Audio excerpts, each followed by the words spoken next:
It's your boy, Marquio.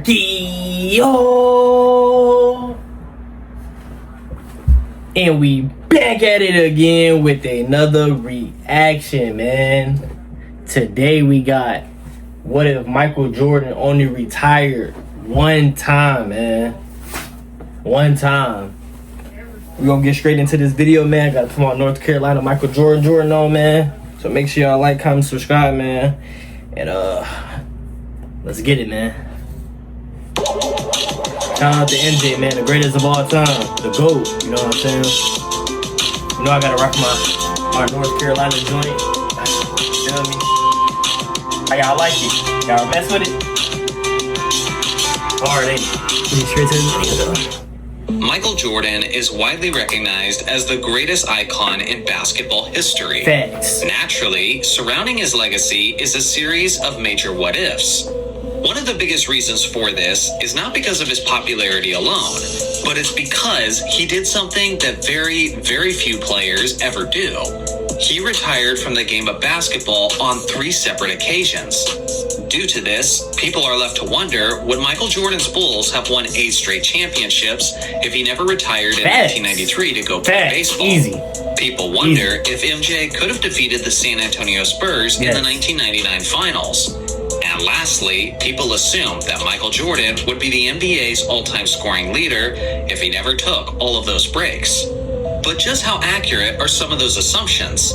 Obviously, I don't have a crystal ball, and there's no way we can say for certain how things would have gone. But with that being said, we do have a lot of information and data that can lead us to make some educated guesses on how this all would have panned out. So sit back and enjoy as I break down what history could have looked like if Michael Jordan only retired from the game of basketball just once. First off, Michael Jordan entered the NBA at the age of 21 in 1984, and he didn't leave the game for the final time until he was 40 years old in 2003. So in this scenario, this will be the length of his completed career, which will be a grand total of 19 seasons in the NBA. Now let's start by looking at his first retirement in 1993. MJ's Bulls were coming off of their 3rd straight championship victory, and surrounding that 3rd run was controversy about Jordan's gambling habits. And then that was soon followed up by the tragic passing of his father. MJ talked about the fact that he was physically and mentally tired, and in honor of his father, he decided to pursue another dream, and that was to play baseball. If he didn't make that decision, then he likely would have been a part of the deepest Bulls roster that they've ever had, as the organization added quality pieces like Steve Kerr, Tony Kukoc, and Luke Longley, while keeping all of their starters from the previous three-peat. Despite insane seasonal averages, Jordan only finished 3rd in the MVP race in the 1993 season, and a lot of people believe that this was a result of voter fatigue, since MJ had won the 2 MVP awards prior to that. In reality, the 93-94 Chicago Bulls won 55 regular season games without Michael Jordan. Now with him in the lineup, I think it's fair to assume that they're winning at least 65 games. And with Jordan coming off of a season where he was held back by voter fatigue, I think he would have easily won the League MVP award in 1994. The 1994 NBA Finals would have been a colossal battle between Jordan's Bulls and Hakeem Olajuwon's Rockets. Although Hakeem was a difficult matchup for the Bulls, I still think Chicago easily prevails in this scenario, since it's the deepest team that they've ever had, and that Rockets team went to 7 hard-fought games with the New York Knicks. And this hypothetical Bulls team would have been way more formidable than those Knicks. So as things stand in this what-if scenario so far, Jordan would have won an additional League MVP award, an additional championship, and an additional Finals MVP award. So now let's look at the 94-95 season. In reality, you all remember how this was the season where Jordan came back to the NBA after a stint in baseball, where he only played in 17 games of the NBA's regular season. Although Jordan was still lethal, he was not performing up to his usual standards, since he was still in his baseball shape. Now with a full season where he never left the game of basketball, Jordan is almost certainly performing at a higher level throughout. With that being said, this still would have been a tougher season on Chicago. because the general wear and tear of 4 straight seasons playing into June would have been taking its toll physically. Plus, this was the season where Horace Grant left in free agency to join the Orlando Magic. If we assume that Grant still leaves in free agency for that massive Orlando contract, then the Bulls are now lacking his inside production on the offensive end, and they're also lacking his interior defense on the other end. I broke this all down in detail in a previous video, but in short, I think the Bulls lose in the finals in 1995. Jordan also doesn't win a league MVP this season, since voter fatigue would re-enter the situation, and David Robinson would still be a strong candidate as the leader of the 62-win San Antonio Spurs. So now we assume that the 96, 97, and 98 season plays out exactly how it did before, as MJ added yet another three-peat and several more MVP trophies. Now, as we all can recall, in reality, Jordan retired for a second time at the end of the 1998 season. And the reason for this was because the Bulls general manager Jerry Krause fired Phil Jackson, regardless of the fact that he just led them to 3 straight titles. In Jordan's own words, he was unwilling to play for Chicago if they had any other coach other than Phil Jackson. But if MJ didn't have this mindset and decided to stay for a chance at another ring without Jackson, how would that have played out? Well, not terribly well, in my opinion. At this point, the age of the Bulls core was beginning to show, as MJ would be 36, Scottie Pippen would be 33, I mean, they still in their prime. And then Dennis Rodman would have been 37. Also consider how the lack of Jackson's leadership on the bench and in the locker room would affect this team. Phil was instrumental in managing the egos of this squad and managing the relationship between the players and the executives. All of this pressure and responsibility would have now fell on their rookie head coach, Tim Floyd, who was not suited to manage those players, especially in the case of Dennis Rodman, who in reality did have an epic fallout with the Lakers in the 1999 season. Even with all of these issues, there's still a chance that the Bulls make it to the NBA Finals in 1999, since the Eastern Conference was not all that strong that season, considering how the 8th-seeded New York Knicks was the team that ended up representing the East.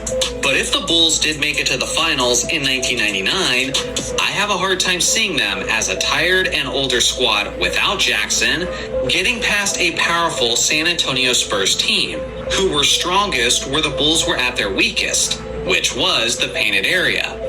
Ultimately, I think the Bulls would have fallen way short of the championship in 1999. But it is Michael Jordan we're talking about, so you can never write him off completely. After the 98 to 99 season is where things get really weird and become basically impossible to predict. By that year, Rodman was a shell of his former self and would only play 12 games of the regular season before his retirement. Although Scottie Pippen was still competitive, he was reduced to a 12 points per game role player rather than a 20 points per game sidekick. If Jordan was to remain with the Bulls for the 2000 and 2001 season, I think it's fair to assume that Jerry Krause would have tried to retool the team and make some major trades to give MJ a contending supporting cast. But given the age and the physical shape of the assets, I kind of doubt that he could have pulled that off. Plus, this was the era of the Shaq and Kobe dynasty, so there's no realistic way that we can expect the Bulls to compete with that Los Angeles three-peat squad. Then MJ does his couple seasons in Washington, and his career is all wrapped up in the summer of 2003. So at the end of Michael's career, if he had never retired, he would have had 7 championship rings instead of 6. He would have had 7 finals MVPs instead of 6. About 8. And he would have had 6 league MVPs instead of 5, if you never tying retired. him with Kareem Abdul-Jabbar for the most in NBA history. He would also have a 7 out of 9 NBA Finals record, which certainly isn't as clean as 6-0. No, if he went to the finals 9 times, I think he's going 9 for 9. But what about his scoring records? Because that's a lot more time in the NBA. I think he been. I think he been on Michael Jordan. At the end of Jordan's career, he had a grand total of 32,292 points, which currently has him in the 5th spot on the NBA's all-time scoring list. So let's get started by trying to estimate what Jordan would average in his first 2 seasons after his retirement. First, we need to subtract Jordan's 457 points in his 1995 season from his grand total, since he will instead be playing in the entire season. Well, in the 4 years that Michael Jordan was playing in the triangle offense leading up to his first retirement, he was averaging 2,569 points per season. Considering his age at the time, I think it's fair to assume that MJ would have maintained this pace in 1994 and in 1995, which means that we need to add 5,138 points to his career total. Two people on him. 36,973. Now we need to add the 99, 2000, and 2001 season. In his 3 seasons leading up to 1999, Jordan was playing all 82 games, while his points per game averages continued to decrease by just under 1 point per season. If we assumed that this trend would continue and adjust for his lockout-shortened 1999 season, then he would have theoretically scored another 5,728 points over that 3-season stretch, which now brings his grand total to 42,701 points.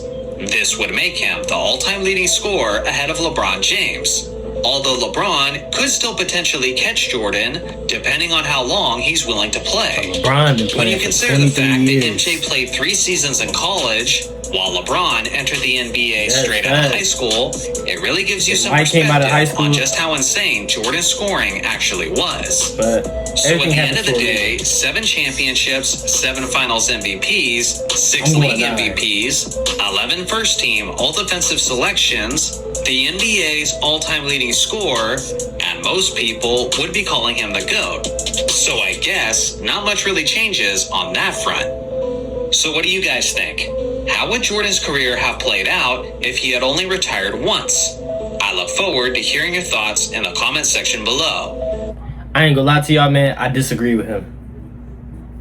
Y'all, I don't know. Y'all let me know. Do y'all agree with him or disagree? I think Mike will go 9 for 9 because he was already in his prime. So he already was getting better. But he retired, so he had the little rust, and he came back and he got back. He got his mojo back going on. You know what I'm saying? Just imagine he never retired. His mentality is way different than everybody that was playing in the league. Like, his mentality was skyrocket. So he was already going to probably be thinking of different things, different techniques, and just different stuff to approach the game. But he didn't have time to do that because he retired and went to go play baseball for 2 years, bro. And he came back and won 3 more. Just imagine he didn't retire at all. I think he'll go 9. And then if Krause then wanted to fire Phil, I'm telling you, bro, they would have beat the Spurs. They would have beat the Houston. Mike would have adjust to all that 100%. Mike was just in a different lane. So I see his I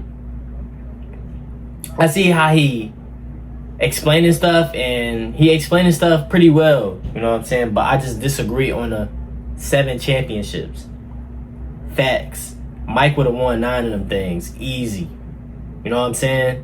But y'all let me know in the comments down below, what do y'all think? You know what I'm saying? Mike was he was in his prime. He was at his peak, you know what I'm saying? He was already his 3rd championship, bro. He was already running in the 90s like this, like that quick. When the 90s hit, it was him. It was his time. You know what I'm saying? Nobody couldn't mess with him. Nobody couldn't touch him. Facts. But y'all let me know in the comments, man, how y'all feel. Do y'all think Mike would have won 9, or y'all think he would have won 7 or 8? Y'all be honest, man. And that would have been, oh my gosh. If Mike had that much championship, 6 already crazy, but I'm gonna see y'all in the next video, man. That made me just, I'm gonna watch Mike after this. I'm out.